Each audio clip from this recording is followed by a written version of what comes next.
வணக்கம். Welcome to Chitra Murali's kitchen. இன்னைக்கு என்ன ரெசிபி பார்க்க போறோம் அப்படின்னு பார்த்தீங்கன்னா, பச்சை புளிய சாதம் எப்படி பண்றது அப்படிங்கிறது தான் பார்க்க போறோம். ஸோ அதுக்கு என்னென்ன வேணுங்கிறத சொல்லிடுறேன். முதல்ல வறுத்துக்க வேண்டியது என்னென்னு பார்த்துடலாம் நாம. இந்த கடாயில வந்து ஒரே ஒரு டிராப் வந்து எண்ணெய் விட்டுருக்கேன். தனியா வந்து ஒரு 2 டீஸ்பூன்,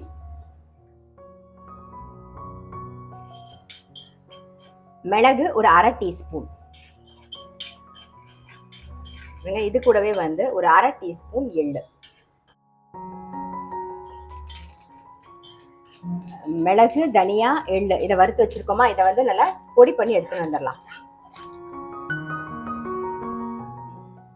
மிளகு, தனியா, எள்ளு வந்து வறுத்தாச்சு. ஸோ வறுத்ததை வந்து கோர்ஸா பொடி பண்ணிட்டா போதும், ரொம்ப நைஸா வேண்டாம். அதை எடுத்து வச்சிருவோம். தனியா, மிளகு, எள்ளு வந்து வறுத்து பொடி பண்ணியாச்சு. இப்போ அடுத்தது என்ன அரைச்சிக்க போறோம் அப்படின்னு பார்த்தீங்கன்னா, நான் வந்து காரத்துக்கு வரமிளகா ஒரு 7-8 வரமிளகாய்க்கு மேலே எடுத்து வச்சிருக்கேன். கொஞ்சம் உப்பு, தேங்காய் வந்து ஒரு அரை மூடி தேங்காய், கொஞ்சம் பெருங்காயம் இதெல்லாம் சேர்த்து, அப்புறம் புளி வந்து ஒரு சின்ன லெமன் சைஸ்க்கு புளி எடுத்துட்டு கொஞ்சமா தண்ணி விட்டு ஊற வச்சுக்கணும். ரொம்ப தண்ணி விடக்கூடாது. பாருங்க, நீங்க பாத்தீங்கன்னா தெரியும், ரொம்ப கொஞ்சமா தண்ணி விட்டு ஊற வச்சு ரெடியா வச்சிருக்கேன் பாருங்க. இப்போ என்ன பண்ண போறோம்னா, வரமிளகா, காரத்துக்கு வரமிளகா உங்களுக்கு எப்படி வேணுமோ அந்த அளவுக்கு பார்த்து போட்டுக்கலாம். அப்புறம் கொஞ்சம் பெருங்காய பொடி, அப்புறம் உப்பு, தேவையான உப்பு. இதை அரைச்சி எடுத்துட்டு வந்துடலாம். மிளகா, பெருங்காயம், உப்பு அரைச்சாச்சு. இப்போ என்ன பண்ண போறோம்னா, புளி, ஊற வச்ச புளியும் சேர்த்துடலாம். நல்லா திக்கா அரைச்சிக்கணும், ரொம்ப தண்ணியாலாம் இருக்கக்கூடாது. ஸோ கெட்டிமா இருக்கணும். இது கூடவே வந்து தேங்காய் ஒரு அரை மூடிக்கு தேங்காய், அதையும் சேர்த்து அரைச்சி எடுத்துட்டு வந்துடலாம்.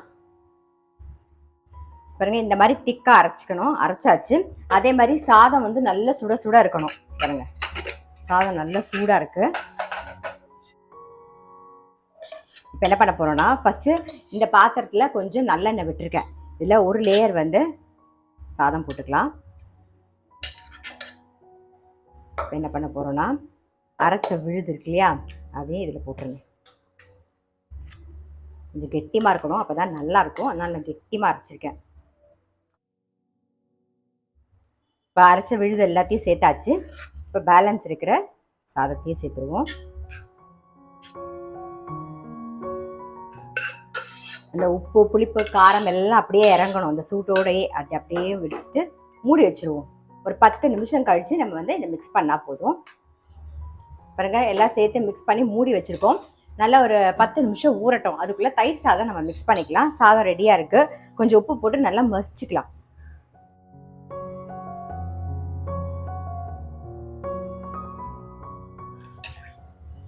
சாதம் நல்லா மசிச்சாச்சு. இதில் நல்லா ஒரு கரண்டி தயிர் விட்டுக்கலாம். பாருங்க, இதுக்கு மேலேயே இஞ்சி, பச்சை மிளகாவை சேர்த்துடலாம். அதே மாதிரி பெருங்காயப்பொடி,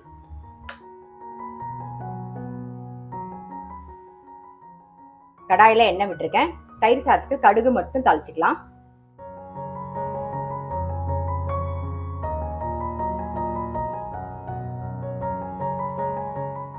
சுட சுட அது மேலே விட்டு நல்லா கலந்து விட்டுருவோம்.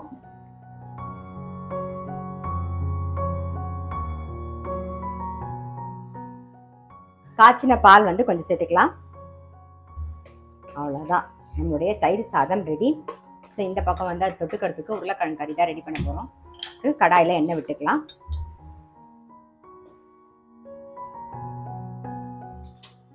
எண்ணெய் காஞ்சிருத்து. கடுகு, உளுத்தம்பருப்பு,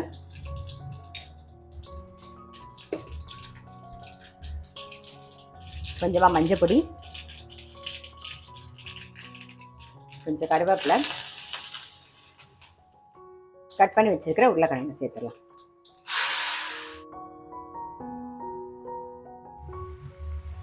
கொஞ்சம் தேவையான உப்பு போட்டுடலாம். உருளைக்கிழங்குக்கு நல்லா ஒரு மிக்ஸ் பண்ணிவிட்டு அப்படியே மூடி வச்சுருவோம், வேகட்டும்.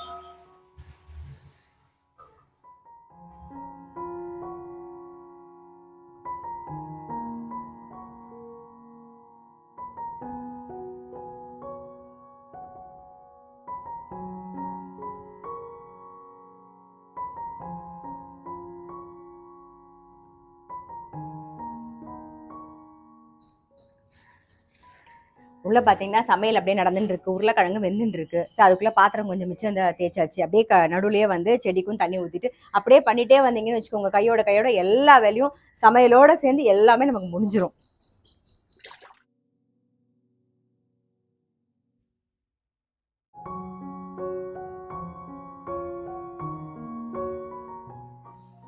பாருங்க, இந்த பக்கம் உருளைக்கிழங்கும் வெந்தெடுத்து என்ன பண்ணலாம்னா காரத்துக்கு வந்து வரமிளகா பொடி, அதுக்கப்புறம் பெருங்காய பொடி கொஞ்சம் நல்லா மிக்ஸ் பண்ணிடுவோம். இன்னைக்கு பார்த்தீங்கன்னா உருளைக்கிழங்குல கொஞ்சம் எண்ணெய் வந்து விடும்போது ஒரு ஸ்பூன் கூட போயிடுச்சு, அதனால நான் பெருசாக அரிசி மாவெல்லாம் சேர்க்கலை. இந்த மாதிரி பண்ணும்போதும் நல்லா டேஸ்ட்டாக தான் இருக்கும். அப்படியே பரட்டி விட்டுருவோம். இந்த பக்கம் கடாயில் நல்லெண்ணெய் விட்டுக்கலாம். சாதம் வந்து நல்லா ஊறணும்னு சொல்லியிருந்தேன் இல்லையா, அரைச்ச விழுதெல்லாம் சேர்த்து ஒரு 15 நிமிஷத்துக்கு மேலே ஆயிடுச்சு. இப்போ என்ன பண்ணுவோம்னா அதை மிக்ஸ் பண்ண போகிறோம். நம்ம வறுத்தோம்ல தனியா, மிளகு, அப்புறம் எள்ளு, வறுத்து பொடி பண்ண பொடியையும் சேர்த்துடலாம். இந்த பக்கம் எண்ணெய் காயட்டும். நம்ம வந்து கடுகு, உளுத்தம்பருப்பு, கடலைப்பருப்பு, வேர்க்கடலை, கொஞ்சம் கருவேப்பிலை, இதுதான் தாளிக்கப்புறம் கொஞ்சம் மஞ்சள் பொடி போட போகிறோம். எண்ணெய் காஞ்சிருக்கு. கடுகு,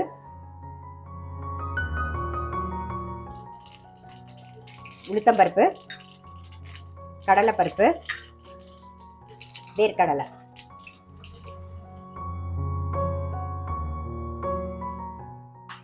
கொஞ்சம் மஞ்சள் பொடி சேர்த்துக்கலாம்.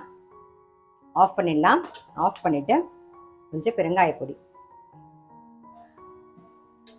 கருவேப்பிலையும் சேர்த்துடலாம். அவ்வளோதான். நல்லா சுட சுட சாதத்தில் விட்டுடலாம். அப்படியே நல்லா மிக்ஸ் பண்ணிப்போம்.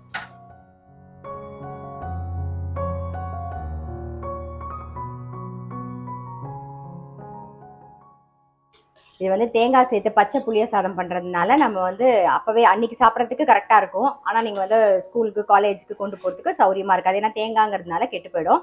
வீட்டிலேயே கூட ஒரு 6 மணி நேரம் வரைக்கும் நல்லா ஃப்ரெஷ்ஷாக இருக்கும். அதுக்கப்புறம் தேங்காய்ங்கிறதுனால கொஞ்சம் யோசிக்கணும். நாம் நல்லா ஊறி சாப்பிடும்போது ரொம்ப டேஸ்ட்டாக இருக்கும். நல்லா மிக்ஸ் பண்ணிவிட்டு பாருங்கள், நம்மளுடைய பச்சை புளிய சாதம் ரெடி. இது நல்லா ஊற ஊற டேஸ்ட்டாக இருக்கும். ரொம்ப ரொம்ப நல்லாயிருக்கும். நீங்கள் நினச்சிருப்பீங்க தேங்காய், புளி, உப்பு, வரமிளகா வச்சு அரைச்சதுனால தேங்காய் துவையல் தானே அப்படின்னு.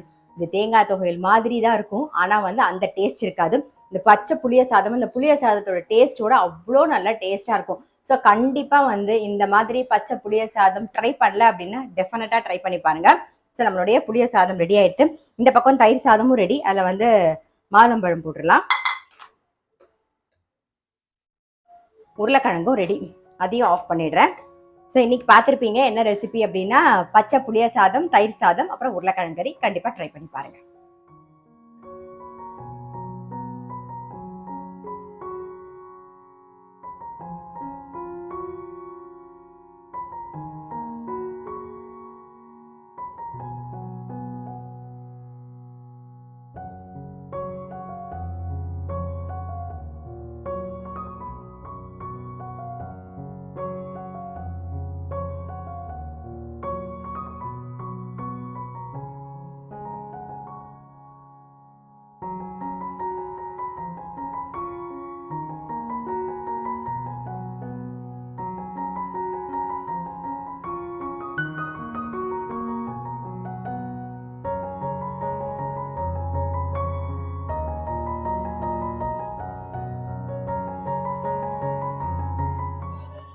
இப்போ எல்லா வேலையும் முடிச்சாச்சு.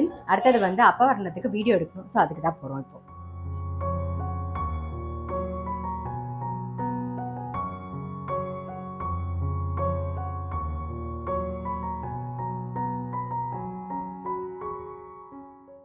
நம்ம வந்து அப்பா வர்ணத்துக்கு வீடியோ எடுக்கணும்னு சொன்னோம். ஸோ அதெல்லாம் எடுத்து முடிச்சுட்டு எல்லா வேலையும் முடிச்சுட்டு கீழே வந்தாச்சு. இப்போ வந்து ஆப்பிள், கேரட், பீட்ரூட் போட்டு ஜூஸ் தான் நம்ம போட போகிறோம். ஸோ தோலெல்லாம் சீவிட்டு ஆப்பிள் கட் பண்ணிட்டேன். ஒரு ஆப்பிள், ஒரு கேரட், ஒரு பீட்ரூட் எடுத்துக்கிறோம்.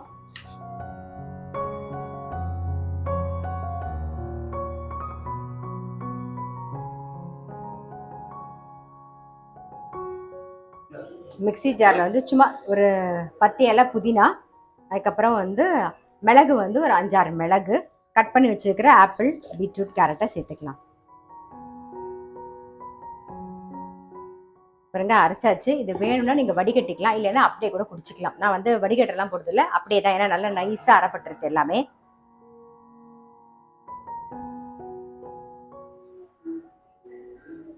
நம்மளோட ஏபிசி ஜூஸ், அதாவது ஆப்பிள் கேரட் பீட்ரூட் ஜூஸும் ரெடி. ஸோ கண்டிப்பாக ட்ரை பண்ணி பாருங்க.